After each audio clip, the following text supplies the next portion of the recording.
the 6 communicators, speakers that really looked after us so well this last 8 weeks in the summertime. And I've watched all of the messages, so can we thank those folks? Thank you so much to all of them. And honestly, one of the best parts about all of it is that all those people are Lakeview people. We didn't have to go out of our house once, so we have a very deep bench. So thanks so much to absolutely everyone. This morning, we are in our second last piece of this series that we have called God Is, where we have new metaphors to tell an old story. And this morning, I want to talk a bit about how God is a cosigner. And I've only ever really needed a cosigner in my life once, and that's when we went to buy our very first house. The year was 1999, and the asking price was a whopping $79,500. And my wife and I looked at each other and said, where in the world are we going to come up with that kind of scratch? And it was a great little house, semi-attached, only one bathroom, way on the top floor. And then somebody during the reno in the 70s decided it would be a good idea to put a dark green shag carpet in the bathroom. Right, so for those of you who did home renos in the 70s, what is your problem? Because that's just wrong on so many levels. But it was a great house, and we loved it, and we wanted to get it. But the problem is that the bank looked at me and looked at my wife and said, who are you people? We don't know you. I had just gotten my first job, second job actually, but it was the first full-time gig. My wife was still in her last year of university. Literally all of my life possessions fit in my hatchback. Everything was in this car. So when we wanted to buy this house and we wanted to talk to the bank about it, they just gave us a weird stare and said, we don't know you. But you know who they did know was my father-in-law, because he had done business at this bank before. He'd had multiple mortgages, he had paid off loans, he had put kids through school. So when he showed up, they said, well, him we know. We know this guy. We know that he is good for it. So my father-in-law literally signed his name on the dotted line beside ours. He assumed risk, he assumed the responsibility, he vouched for me. He knew me, he knew his daughter, he knew the situation that we were in, he knew that we were good for the money. But the bank didn't know that. So his signature basically said, listen, if Joe defaults, if something happens and they cannot pay the debt, then I will do that for them. And this is the image of the divine cosigner that I want to talk about this morning. This is of a God who assumes all risk and all responsibility on our behalf, and then he invites us to do the same for others. And we know this is true through Romans. Apostle Paul says to us this morning, you see, at just the right time, when we were still powerless, Christ died for the ungodly. Very rarely will anyone die for a righteous person, though for a good person, someone might possibly dare to die. But God demonstrates his own love for us in this, that while we were still sinners, Christ died for us. So the Apostle Paul is speaking into a culture and into a context that most definitely has a hierarchy in place. There are people that are worthy and people that are unworthy. And this was a culture in Rome where there was tradition and folklore about these heroes that died on behalf of the Roman Empire, for upright citizens, for the cause of Rome, for pushing their cause across the world. And these were heroes because they did good things for good people. But again, it was just for the good people. It wasn't for everybody. It was just for the right kind of people. Paul is selective in his language here. When he uses the word righteous, it can also be translated as respected. Yes, I will put my life on the line for someone that I can respect. Somebody who is a contributor, someone that I can look up to, someone who is worthwhile. Yes, I'll put my life on the line for them. And then he uses also the word good. You might die for someone who is good. We could also translate this as someone who is loved. Yes, for someone that I love, sure, I'll put my life on the line for them. Now, there's different kinds of love. Some people I love more than others. But for the right kind of person, the worthy kind, the kind that is good, well, of course. Of course I'll put my life on the line for them. But then Jesus decides to shake the boat a little bit. And now Paul is commenting on what Jesus has done. And through his life, death, and resurrection, Jesus is saying, hold on, hold the phone. We need to redefine what this worthiness is and who the right kind of people are that someone could actually die for. So by Christ's definition, he says, you know who is worthy? Let me tell you who is worthy. Those who are weak, those are the ones that are actually worthy. You know who else is worthy? The sinners. You know those people that just can't get their act together? Yeah, those people, they're worthy. You know who else? The ungodly. The ungodly are most definitely worthy. Mark that down. And last but not least, your enemies. Yeah, your enemies. Those who are trying to do you harm, believe it or not, those are the people that are actually worthy. Those are actually the ones that are worth dying for. And your Bible might use these different kinds of terms, different ways to describe this. Perhaps the way Romans is translated in your text uses one of these words. But at the end of the day, if we were going to pull all these words together and to distill the thought, what Jesus is saying and what Paul is commenting on is this: that those who are worthy to die for are even those who are hostile to God and to what he is doing in this world. Which is kind of crazy. Because I look at that list, and I think our culture and context is the same as Paul's. There's people that are worth it, that I would actually give something for, and those who, I've got these inclinations where I would say maybe not so worth it.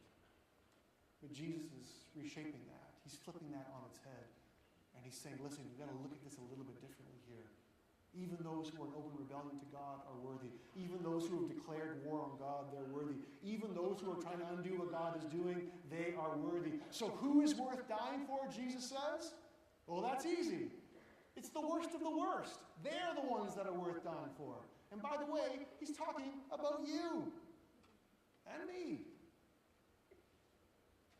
So in a culture that definitely had hierarchy set up, who had set out who was worthy and who wasn't worthy to die for, Jesus says, the respectful, the worthy, the good, those you love, okay, great, fine. But also on top of that, it's also the unworthy. And through his life, death, and resurrection, through his words and through his actions, what Jesus is doing in that context and where he's leading us here today is something that is unprecedented. Because what Jesus is saying is that you have value. As his kids, as his creation, you are actually worth something, and it has nothing to do with your performance. And sometimes we fool ourselves into thinking that somehow we have been good enough and are entitled to God's salvation. When really what we learn here in Romans is this, is that salvation has been gifted to us. We haven't done anything to deserve it or to earn it. This is something that Jesus has done. Why? Because he's crazy about you. Because he loves you. And because nothing can change that. And even when we think we can accomplish this on our own, if I just perform good enough, if I just do well enough, if I can just make Jesus proud, then maybe he'll accept me. No, that's not the game he plays by. That's the game that Rome is playing. That's the game that North America plays. Jesus says, no, you are worthy because I said so. So what that means for us as disciples in the year 2014 is to remind ourselves that we don't live in this economy of merit that the rest of the world rolls on. We value people. We value creation. We value each other, not based on performance or what can be done, not based on the standards or best practices. It's not those things that make people worthwhile. Instead, for us as Christ followers, there is a great reversal that happens inside of us and overtakes us.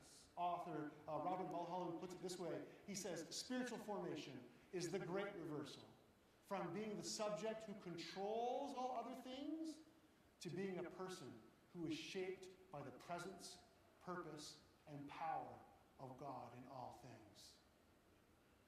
He's describing the transforming work of God's Spirit that's inside of us. Spiritual formation, salvation, isn't this prescription that says, if I just do all the right things, then God will give me this safe and squeaky clean life, and it'll be happy clappy, and it'll be so great. That's why I signed up for Team Jesus. No, it's different. Jesus says, listen, something's got to change inside of you. There's got to be a breaking inside of you, a reformation inside of you that pushes you to see each other, see yourselves differently than the way the rest of the world and culture does. Worthiness is defined differently. And if you're able, you take that risk. If you join me in that, Jesus says, you'll have to let go of power, let go of control, and remember, against all odds, the divine cosigner has your back. He has signed his name beside yours, and by the way, he has also signed his name beside the names of your enemies. So when your enemies, or perhaps when your friends default on their friendship, when they don't come through, when they don't give what they should give, the divine cosigner says, don't worry, I got them covered. I got you covered too. You're taken care of. So the question for us this morning is, can we release that control? Can we trust that the divine cosigner has everything looked after? Do we have enough courage and faith to say, okay, God, I will allow myself to be broken by you. I will allow this great transformation, this great reversal to take place inside of me. And if we are able to do those things, to move towards that, to be like Jesus in that way, think of that. Think of what it says about God's love and what he's doing in this earth if we are able to treat and love our enemies even though they are unworthy of love and compassion.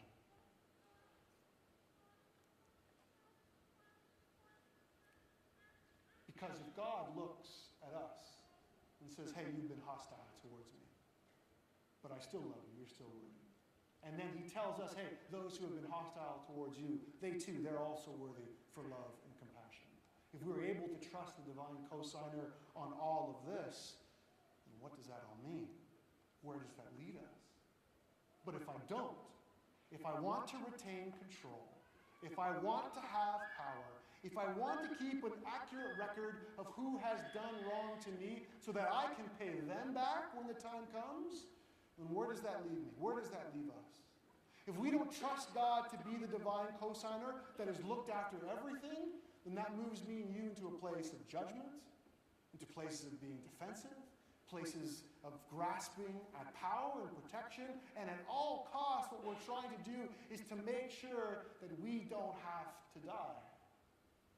Because really this is what the text is calling to us this morning. It's saying, listen, yes, even when you are shortchanged, are you ready to die on behalf of that person and not have your rights or your needs met? But that's tough, because I don't know what it's like for you, but I don't want to die. And when I come into a situation where somebody has wronged me, my instincts say, stick it to them. I want them to feel the burn. I want them to feel the pain. I want them to feel what they have put me through. But to that point, Jesus says this. He says, if you love those who love you, what credit is that to you? Even sinners love those who love them. And if you do good to those that are good to you, what credit is that to you? Even sinners do that. And if you lend to those from whom you expect repayment, what credit is that to you? Even sinners lend to sinners, expecting to be repaid in full. But love your enemies. Do good to them. And lend to them without expecting to get anything back. Then your reward will be great, and you will be children of the Most High, because he is kind to the ungrateful and the wicked. Be merciful, just as your Father is merciful. So again, Jesus is speaking right into the societal norms. And he's saying, listen, the way we used to operate, we don't want things like that anymore. Because of the divine cosigner, there is a new way to be in this world. In the old way, how would you deal with an offender? You would make them pay. But in this new way, in this new world, we forgive them. There's a new way to deal with money. The old way was to hoard and make sure you had enough for yourself. In the new way, we just share it freely.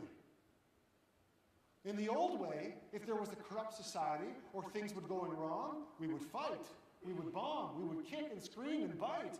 But in the new way, we don't destroy society, we don't destroy culture. No, we plant seeds of the new kingdom in the midst of the old one.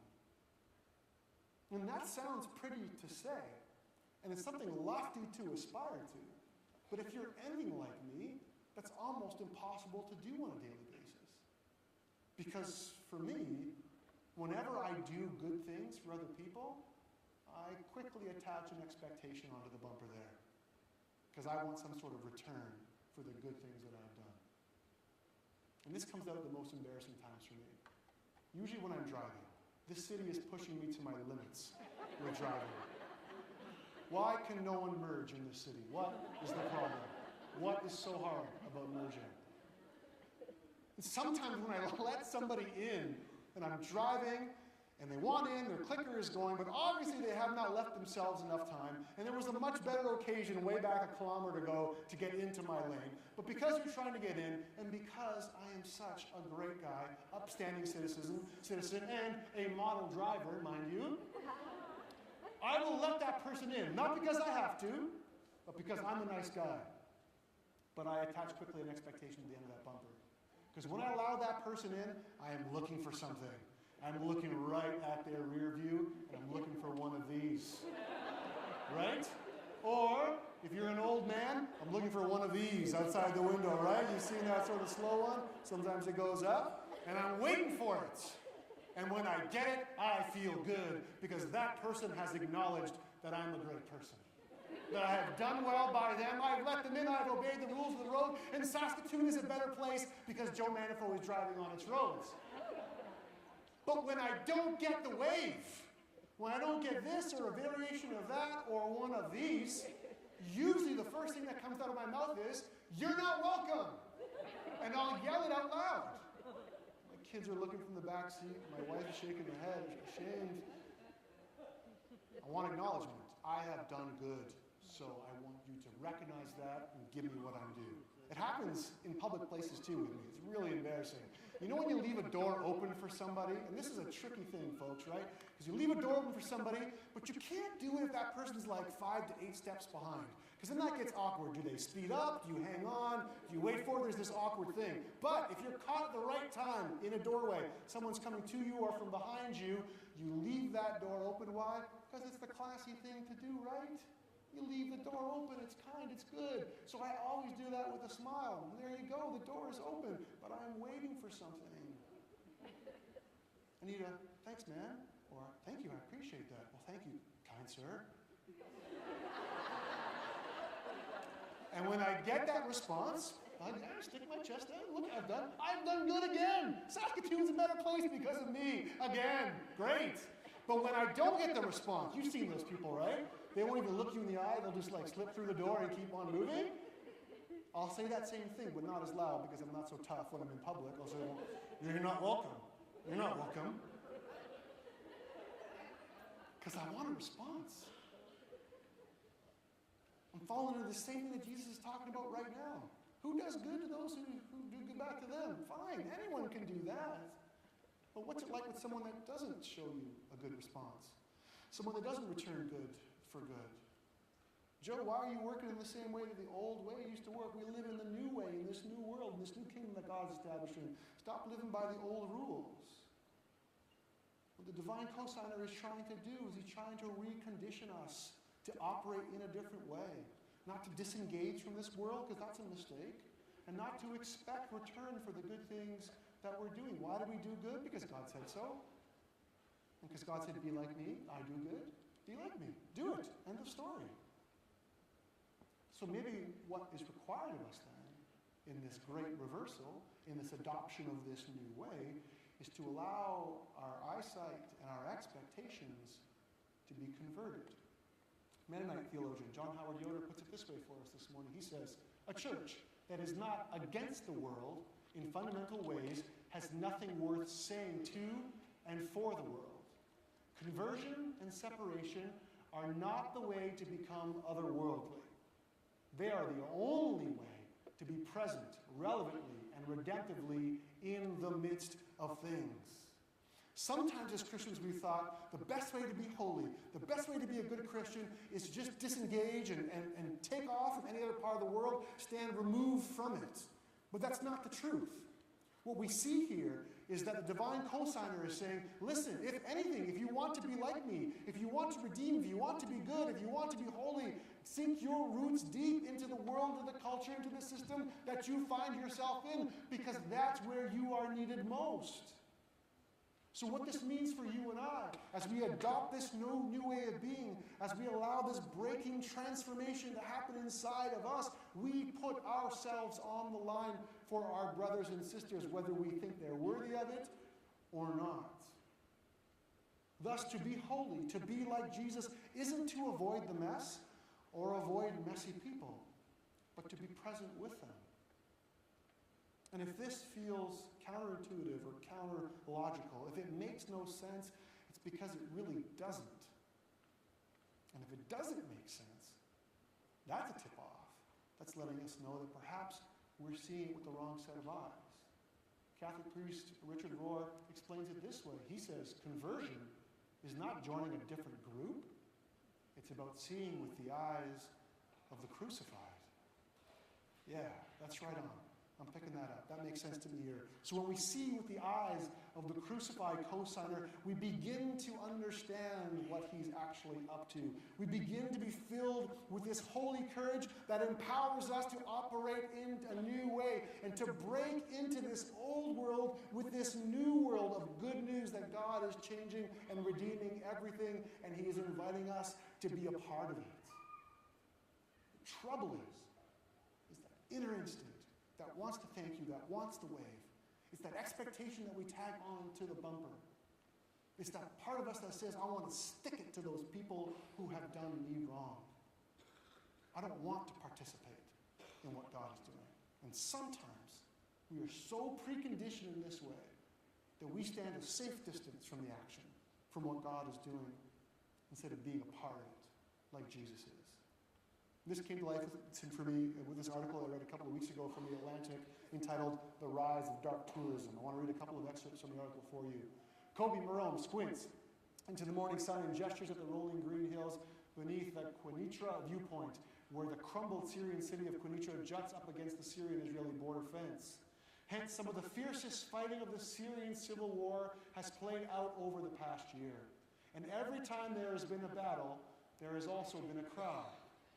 People come here every day to see the show, says Marome, 54, a retired Israel defense officer, colonel, who now works in the tourism industry and regularly brings groups to this point to gaze down on Syria's bloodletting. For people visiting the area, it's interesting. They feel that they are part of it. They go home and they tell their friends, I was on the border and I saw a battle. And high above the valley, in the Israeli-occupied Golan Heights, Israeli tourists have a panoramic view of this strategically important location, which is also known as the gateway to Damascus. And tour groups, fresh from jaunts to the area's wineries, cherry markets, artisanal chocolate shops, stop here by the dozens each day, armed with binoculars and cameras, eager for a glimpse of smoke and even carnage. The article goes on to say that this sort of voyeuristic way of seeing or participating in the war is nothing new. For the last couple of hundred years, things have been happening like this all over the world. The difference here is this, is now it's being commercialized. It's part of your tourist folder. And essentially there are people who are showing up with their binoculars and lawn chairs paying to just watch, to do nothing.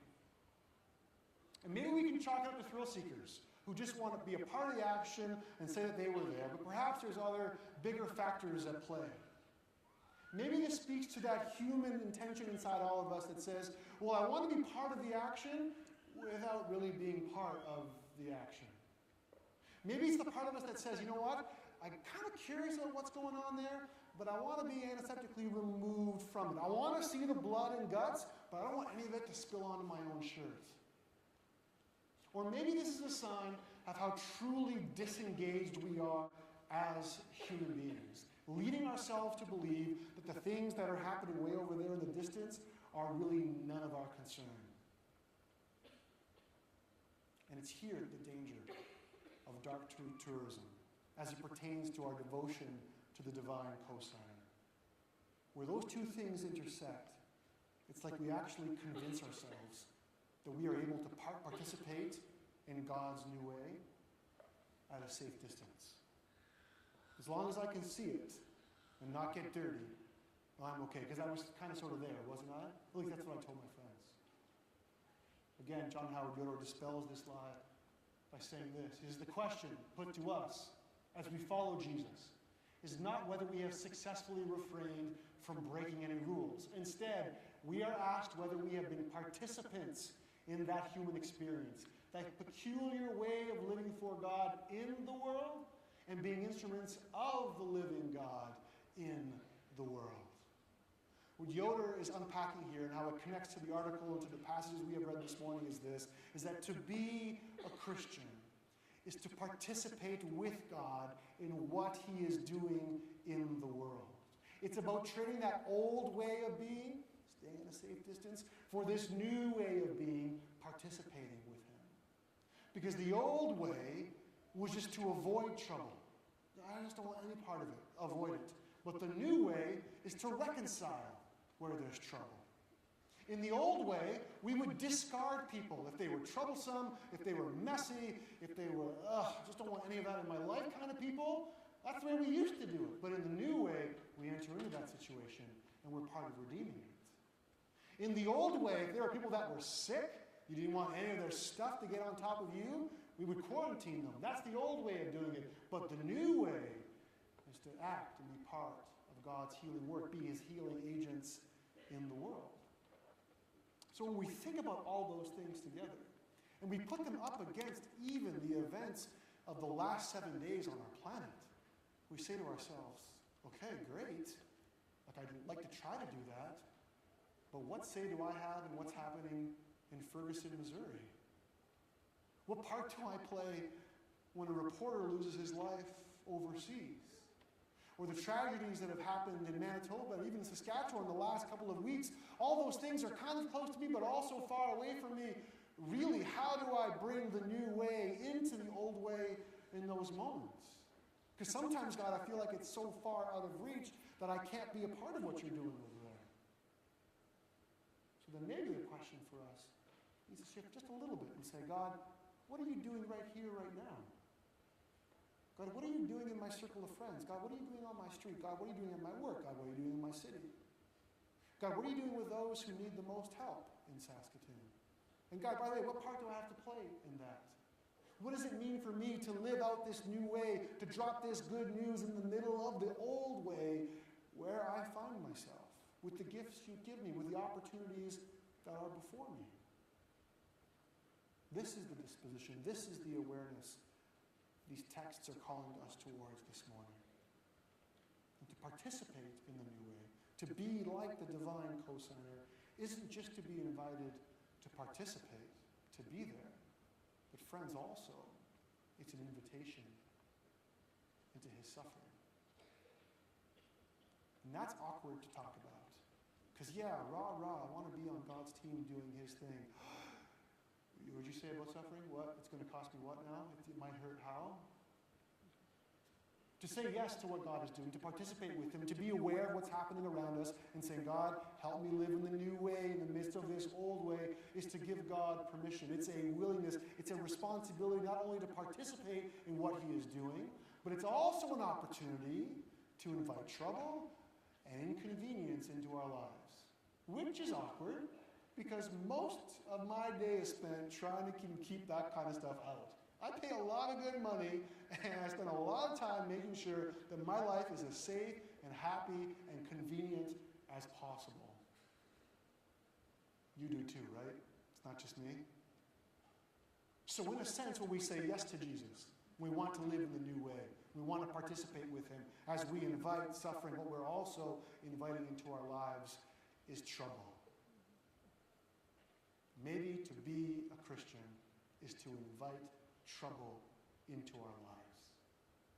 Because it's in the midst of that trouble that we make God's love and healing and forgiveness and kingdom real. The old way to roll was to return evil with evil.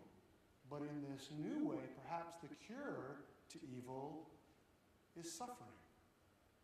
We see it in Jesus. And we can see it playing out here now. Instead of passing the suffering on, instead of playing the hierarchy game, instead of hitting somebody back, when evil or pain or trouble comes our way, we absorb it. It meets its end, a dead end inside of us. And when we put ourselves in a place to do that, then we're being just like Jesus. Evil is taken in so that it can be taken out. This is the example that we have with Christ. This is where he's leading us and calling us towards. So in this sense, Christian hope is a glorious dead end. And participation in alongside the suffering of the divine cosigner, it's a dead stop to the old way of being. Because we are participating, because we have been invited into his suffering, we also have this invitation to be thankful for all of it. That's where the text in Romans was heading. There is this sense of thankfulness at the end of all that. God dying for those who are hostile towards him. And we can talk about thankfulness in terms of gratitude. We can talk about it in terms of celebration. But a term that the Christian church has used over the centuries to talk about thankfulness actually is worship. So our worship, our active participation in God's rule is a response not only to what the divine cosigner has done in us and through us and what he's doing in this world, but it's also a thankfulness for who he is, for actually being here and not just cutting us loose. So in him is this Christian hope that we have been looked after. The cosigner has put his name beside of ours. And it's not this hope where you cross your fingers wondering if it's actually going to come true. It's not this weak optimism about the future. No, Christian hope, this dead-end hope where evil quits and stops, says that the past, the present, and the future have all been redeemed, and that there is a new world on its way, and it's going to change absolutely everything. This Christian hope is this unearned acceptance that says, you know what? Otherwise, you would have been classified as unworthy, but in this new world, you're at the front of the line. This Christian hope, friends, that we have is this assurance that the divine cosigner has risked everything on our behalf, and he has put his name on the line for us. So because of all of these things, of course, we are thankful. And because we are thankful, we worship. So may we recognize that as Christians, we do not live by the economy of merit. We do not classify some people as more worthy than others. Instead, we allow God's Spirit to do this breaking, transforming, great reversal work inside of us that allows us to see him and ourselves and each other through the eyes of the crucified. That allows this conversion to take place inside of us that says, there is a new way to be. And the old way, I'm leaving that behind, and I have bought into the new way because that's the way things always were supposed to be. But also there's a warning in there for us that as Christians, we too can participate in this dark tourism, where we can say, God and the church are doing great things over there, and I can sort of see it from a distance on my lawn chair with my fancy chocolates and my binoculars, so I'm sort of there. No, the scriptures say to us this morning this, it doesn't work that way. You need to participate. And listen, if you're going to participate, it's going to hurt. So I'm not only inviting you into the action, I'm also inviting you into the suffering. Because in that suffering, evil is taken in as it is taken out. It finds a dead stop in us. And when we're able to step back and look at the entire picture, we say, God, thanks for all of it. And because of this, we worship you, because quite obviously, you have everything under control. So God is the divine cosigner. He assumes all risk and responsibility on our behalf, and he also invites us to do the same for others. Will you stand with me this morning as we conclude?